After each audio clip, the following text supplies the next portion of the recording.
Sur les réseaux sociaux, les photos d'une Chine verdoyante en fleurs sont très populaires. C'est normal. Qui n'aime pas les beaux paysages, qui ne désire pas vivre dans un bon environnement? Sur sa voie de modernisation, la Chine reste attachée à son or vert. C'est d'ailleurs un impératif inscrit dans le rapport du 20e Congrès national du Parti communiste chinois en 2022. Chaque printemps, les Chinois se rendent dans la banlieue de leur ville pour planter des arbres. Ce qui fait de la Chine le premier pays au monde pour l'ampleur du reboisement artificiel. L'exemple le plus représentatif est à Saihanpa, dans la province du Hebei, dans le nord du pays. Fondé en 1962, le centre de reboisement de Saihanpa a remporté le prix champion de la Terre du Programme des Nations Unies pour l'environnement. Une récompense pour les forestiers chinois qui ont repoussé le désert de génération en génération. Depuis la réforme et l'ouverture en 1978, l'économie chinoise se développe à une grande vitesse. En même temps, des problèmes environnementaux sont apparus et pèsent sur le bien-être du peuple.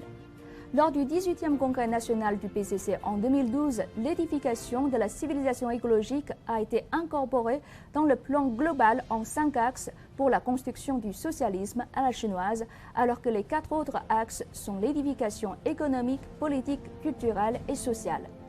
Il est clair que la Chine ne veut plus faire un choix difficile entre l'écologie et l'économie, car les deux ont désormais la même importance. La ville de Huangshi, dans la province du Hubei, au centre du pays, est riche en ressources minérales, mais elle a payé chèrement sur le plan de l'environnement pour son dépendance à la croissance extensive.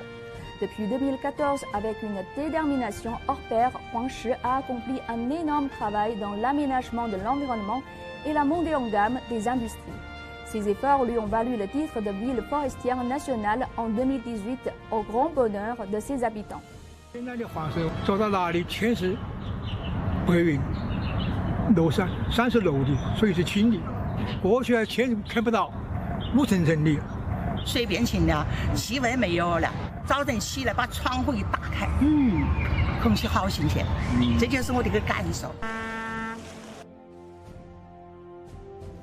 La rivière Changjiang, longue de plus de 6000 km, est considérée comme la rivière mère de la nation chinoise. Mais elle souffre d'une grave crise écologique. Le 1er janvier 2021, une interdiction intégrale de la pêche pour 10 ans a officiellement été appliquée dans le cours principal du Changjiang et ses rivières affluentes. L'homme a reculé pour laisser prospérer la faune. Vous allez me demander que deviennent les pêcheurs, de quoi vivent-ils? Le gouvernement en a prévu.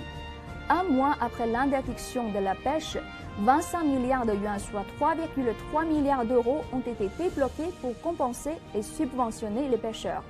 La plupart d'entre eux ont été formés pour exercer d'autres métiers. D'autres sont même devenus protecteurs des poissons et patrouillent régulièrement sur cette même rivière. C'est le cas de Xiao Yunan, ancien pêcheur vivant à Yibin dans la province du Sichuan.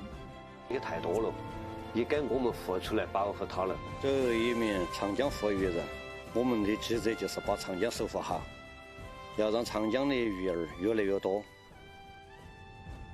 Ces dernières années, les individus sont également sensibilisés à la protection de l'environnement. Le tri des déchets, l'opération assiette vide, les cérémonies de mariage bas carbone, la réduction des déplacements en voiture, le mode de vie vert prend de l'ampleur en Chine. En 2020, lors de la 75e session de l'Assemblée générale des Nations unies, le président chinois Xi Jinping a solennellement annoncé que la Chine s'efforcerait d'atteindre le pic des émissions de CO2 avant 2030 et de réaliser la neutralité carbone avant 2060. Pour atteindre ces objectifs, la Chine recourt davantage à des énergies propres. À l'instar de l'énergie éolienne, 2 éoliennes sont installées toutes les heures dans le pays. Et en termes de puissance installée, la Chine se classe au premier rang mondial. La Chine est également prête à partager son savoir-faire avec le reste du monde. Dans le cadre de coopération sino-africaine, la Chine a contribué à de nombreux projets des énergies propres.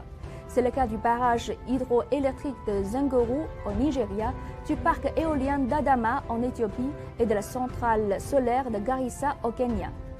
Dans le rapport du 20e Congrès national du PCC, la coexistence harmonieuse entre l'homme et la nature a été définie comme l'une des caractéristiques principales de la modernisation chinoise. Et cette Chine plus verte et plus moderne continue à soutenir la construction d'un foyer vert qui est le rêve commun des populations du monde entier.